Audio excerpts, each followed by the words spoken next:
దినములో దేవుని సన్నిధిలో చేరువచ్చిన మీ అందరికీ వందనాలు. అందరికీ వందనాలు. రెండు చేతులు ఇటు జోడించండి. అది రైట్.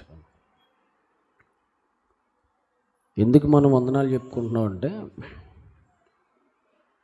బైబిల్లో మాట రాయబడింది. అపోస్తలుడైన పౌలు పత్రికలో రాస్తూ అంటాడు, సహోదరులారా, మీరు ఒకరికొకరు ఎల్లప్పుడూ వందనములు చెప్పుకొనుడి.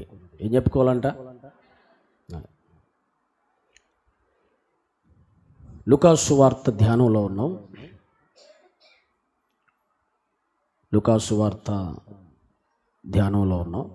1వ అధ్యాయంలో కొన్ని మాటలు మనం ధ్యానిస్తూ వచ్చాం. గత రాత్రి ఇదే లూకాసు సువార్తలో నుండి యోహాను యొక్క పుట్టుకను గురించి మనం ధ్యానం చేశాం. ఇప్పుడు ఇదే అధ్యాయంలో నుండి మరికొన్ని మాటలు మనం జాగ్రత్తగా ధ్యానం చేద్దాం.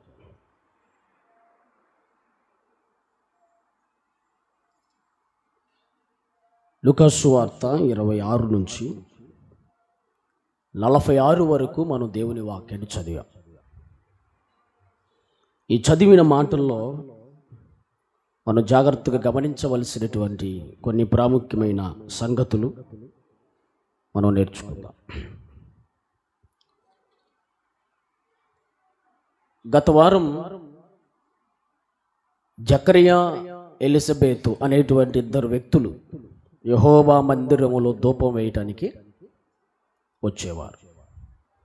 వారి తరగతి క్రమము చెప్పున జకరియా తరగతి క్రమం వచ్చినప్పుడు వారు భార్యాభర్తలు కుటుంబంతో కలిసి వచ్చి యెహోవా ధూపవేదిక దగ్గర ధూపం వేశారు, అంటే ప్రార్థన చేశారు. ఒకటి శరీర సంబంధమైన ధూపం వేశారు, రెండవది ఆత్మ సంబంధమైన ధూపం వేశారు. శరీర సంబంధమైన ధూపములో 4 రకాల పరిమళ ద్రవ్యములు వారు అగ్ని మీద కాల్చారు. ఎట్లో కాల్చారంట? అగ్నిలో కాల్చారు. దానిలో నుండి వచ్చిన పరిమళ వాసన, ఆ సువాసన, ఆ పొగ, అది దేవునికి ధూపముగా వెళ్తుంది. అదే టైంలో జకరియా, ఎలిజబెతులు ప్రార్థన చేశారు. ధూపవేదిక దగ్గర ఏం చేశారంట? ప్రార్థన చేశారు. ఆ ప్రార్థన దేవుడు విన్నాడు. ఆ ప్రార్థన దేవుడు విన్నాడు. విని ఆ వృద్ధాప్యంలో దేవుడు వారిని కనికరించి వారి ప్రార్థన, వారి భక్తిని చూసి ఒక చక్కటి కుమారుణ్ణి అనుగ్రహించబోతున్నానని వాగ్దానం చేశాడు. వాగ్దానాన్ని నెరవేర్చాడు. ఇప్పుడు ఎలిజబెతు 6వ నెల గర్భవతి. ఎన్నో నెల? బైబిల్లో రాయబడిన మాట అది. ఆమె 6వ నెల గర్భవతి. ఆమె 6వ నెల గర్భమును మోస్తూ ఉండగా ఇప్పుడు గాబ్రియేలు దూత మరల మరియ దగ్గరికి వచ్చాడు. జాగ్రత్తగా వినాలి ఈ మాట. మరియ దగ్గరికి వచ్చి గాబ్రియేలు దూత మరియతో చెప్పిన మాట ఏంటో మనం అక్కడ చదువుకున్నాం. చదువుదాం ఆ మాటని. 28వ వచనం. దూత లోపలికి వచ్చి ఆమెను చూచి, దయాప్రాప్తురాలా, నీకు శుభము. గుర్తుపెట్టుకోవాలి మాట. దయాప్రాప్తురాలా, నీకు శుభము. అప్పుడు ఆ మాటకి ఆమె బహు తొందరపడి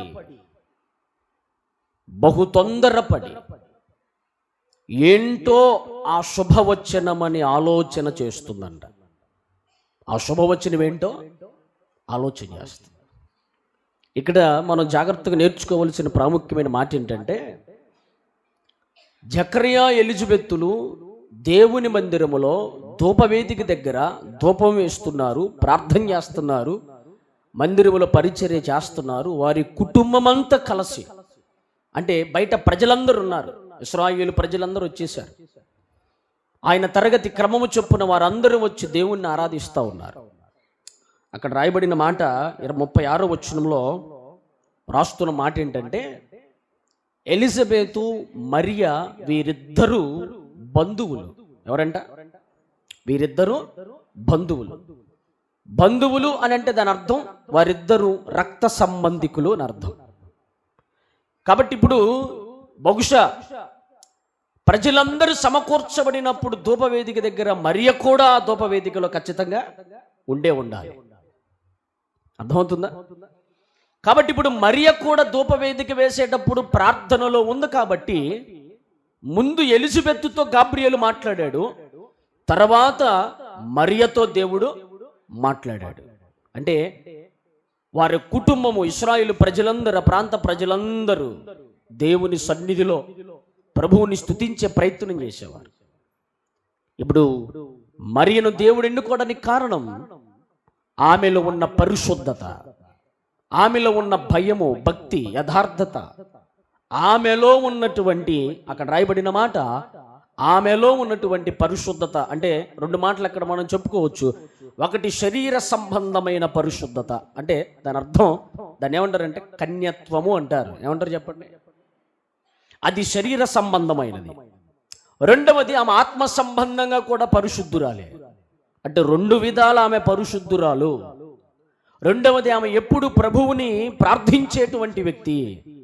కాబట్టి దేవుడు కన్య అయిన పరిశుద్ధురాలైన మరియను చూసి గాబ్రియేలు మాట్లాడిన మాట ఏంటంటే, అమ్మా, నీ భక్తిని బట్టి, నీ పరిశుద్ధతను బట్టి, నీ కన్యత్వముని బట్టి నువ్వు ఏమయ్యావో తెలుసా? దయాప్రాప్తురాలవయ్యావు. ఏమైందంట? ఆమె దయాప్రాప్తురాలయ్యింది. దయ ఎక్కడ నుంచి వచ్చింది ఆమెకి అని అంటే దేవుని యొద్ద నుంచి వచ్చింది. ఇంకో మాట అంటాడు అక్కడ దేవదూత, నీవు దేవుని కృప పొందిన దానవు అంటాడు. దేవునికి స్తోత్రం చెప్పండి. ఈరోజు నేను అంటాను, ఒక స్త్రీ, ఒక పురుషుడు, లేకపోతే ఒక కుటుంబంలో ఒక భార్య, ఒక భర్త దేవుని కృపను పొందుకునేటువంటి ప్రాప్తం ఉండాలి. ఏముండాలి చెప్పండి? ప్రాప్తం. కొంతమంది మనం కొన్నిసార్లు అంటూ ఉంటాం, ఏమోలమ్మా నాకు ప్రాప్తం లేదు, రాలేదు. నీకు ప్రాప్తం ఉంది, నీకు వచ్చింది, నాకు రాలా. ఏంటిది? ఏదో ఒకటి. కొన్నిసార్లు లోకంలో మనం చాలా వాటికి ప్రయత్నం చేస్తూ ఉంటాం, వాటి కోసం, వీటి కోసం. కొంతమంది అంటారు అదృష్టం బాగుంది, నీకు వచ్చింది, నాకేమో దరిద్రం చుట్టుకుంది, నాకు రాలేదు అంటారు కొంతమంది. యేసయ్య దగ్గర, దేవుని దగ్గర దరిద్రానికి, అదృష్టానికి తావు లేదు. దేవుని దగ్గర ఒక మనిషికి ఉండవలసింది ఏంది? నువ్వు దీవించబడాలంటే నువ్వు పరిశుద్ధురాలువై ఉండాలి. నువ్వు దీవించబడాలంటే నువ్వు పరిశుద్ధుడివై ఉండాలి. దానికి అదృష్టంతో, దురదృష్టంతో సంబంధం ఏమీ లేదు. అర్థమవుతుందా? నువ్వు దీవించబడాలన్నా, నువ్వు ఆశీర్వదించబడాలన్నా, నీ కుటుంబం దీవెనకరంగా ఉండాలన్నా దేనితో పని లేదు. ఆయనకు కావాల్సింది ఏంటంటే ఆయన దయను పొందుకునే వ్యక్తిగా, ఆయన దయకు ప్రాప్తి చెందేటువంటి మనస్తత్వం మనం కలిగి ఉంటే, ఆడ అంటున్నాడు కదా, దయాప్రాప్తురాలా నీకు శుభం అని అన్నాడు. ఏమన్నాడు చెప్పండి? అందరు చెప్పాలి. ఏమన్నాడు ఆయన? నీకు శుభం. ఈరోజు మన మూలవాక్యం శుభం. ఏంటి చెప్పండి? శుభం అనే మాట మనం ఎక్కువ ఎక్కడ చూస్తాం? శుభం అనే మాట ఎప్పుడు ఎక్కువ ఎక్కడ చూస్తాం మనం చెప్పండి? మీరు డైలీ చూస్తూనే ఉంటారు, రోజుకొకసారి అయినా. మూవీ ఎండింగ్లోనంట, స్టార్టింగ్లో కాదు కదా. అందరూ మనం చూస్తారు అంటారు. మీరు శుభం ఏదైనా ఒకటి ముగిస్తే దాన్ని ఏమని వేస్తారు చెప్పండి? ఇదివరకు డ్రామాలు వేసేటప్పుడు కూడా అంత అయిపోయిన తర్వాత శుభం అనే తెరలాగుతారట. ఏం లాగుతారు? తెరలాగుతారు. అంటే ఇంకా నాటకం అయిపోయింది, నటించడం అయిపోయింది, ఇక జీవించండి అని అర్థం. అర్థమవుతుందా? ఇక నటించడం అయిపోయింది, డ్యాన్సులు వేయటం అయింది, కుప్పి గంతులు వేయటం అయింది, తన్నుకోవటం అయింది, పొడుచుకోవటం అయింది, నరుక్కోవటం అయింది, జోకులు వేసుకోవటం అయింది, అంత అయిపోయింది. శుభం పడింది ఇప్పుడు. అంటే ఈ తర్వాత ఏంది? ఇప్పుడు దాకా మేము నటించాం, ఇప్పుడు మీరు జీవించండి. మేమేం డబ్బుల కోసం నటిస్తున్నాం, మీరు చూసిన దాన్ని నిజ జీవితంలో చెయ్యాలి. ఇప్పుడు భూమి మీద జరుగుతుంది అదే. అర్థమవుతుందా? ఎల్ఈడి స్క్రీన్ మీద, టచ్ స్క్రీన్ల మీద అంత నటన కనపడుతుంది. నటనని చూసి మనం జీవిస్తున్నాం. నటన చూసి ఏం చేస్తున్నాం? మనం జీవిస్తున్నాం. వాడి మాట్లాడినట్టే మాట్లాడడం, వాడు వేసిన చొక్కా వేయటం, వాడు వేసిన ప్యాంట్ వేయటం, వాళ్ళు కట్టిందే కట్టడం, వాళ్ళు తిన్నట్టే తినటం, వాళ్ళు నడిచినట్టే నడవటం. వాళ్ళు నటిస్తున్నారు. దేనికోసం? నటనను చూసి మనం ఏం చేస్తున్నాం? జీవిస్తున్నాం. అర్థమవుతుందా? జాగ్రత్తగా మాటలు ఆలోచన చేస్తే మరియా దేవుని సన్నిధిలో భక్తి చేసింది, పరిశుద్ధంగా ఉంది. తన కన్యత్వాన్ని కాపాడుకుంటూ ప్రార్థనాపరురాలుగా ఉంటూ దేవుని యందు భయము భక్తి కలిగి ఉంటూ ఆమె బ్రతుకుతున్నటువంటి ఆ దినాల్లో దేవుడు ఆమెను చూసి అంటున్నాడు కదా, నీవు దయాప్రాప్తురాలవి అన్నాడు. ఏమన్నాడు చెప్పండి అని అంటూ, ఇప్పుడు జాగ్రత్తగా వినండి ఆయన మాట్లాడిన మాట. ఈ శుభవచనం ఏమిటో, ఈ శుభవచనం ఏమిటో మరియకు అర్థం కాల. కానీ ఆ మాట చెప్పగానే ఆమె షాక్ అయింది, ఆశ్చర్యానికి గురైంది. ఇదేంటి ప్రభువా, నేను పురుషులను ఎరుగని దానిని కదా, ఇది నాకు ఎలాగూ సంభవించును? అర్థమవుతుందా? ఇక్కడ రెండు మాటలు మనం గుర్తుపెట్టుకోవాలి. ఒక ఆమె ఏమో వివాహమై వృద్ధాప్యంలోకి వచ్చినాక గర్భం ధరించింది, ఇంకొక ఆమె ఏమో అసలు వివాహం కాకుండానే గర్భము ధరించింది. అక్కడ రాయబడిన మాట, పరిశుద్ధాత్మ నిన్ను కమ్ముకొనగా నీవు గర్భము ధరిస్తావు. ఒక శక్తి చేత, అర్థమవుతుందా? ఒక శక్తి చేత, ఒక బలము చేత, ఒక మహిమ చేత నువ్వు గర్భం ధరిస్తావు.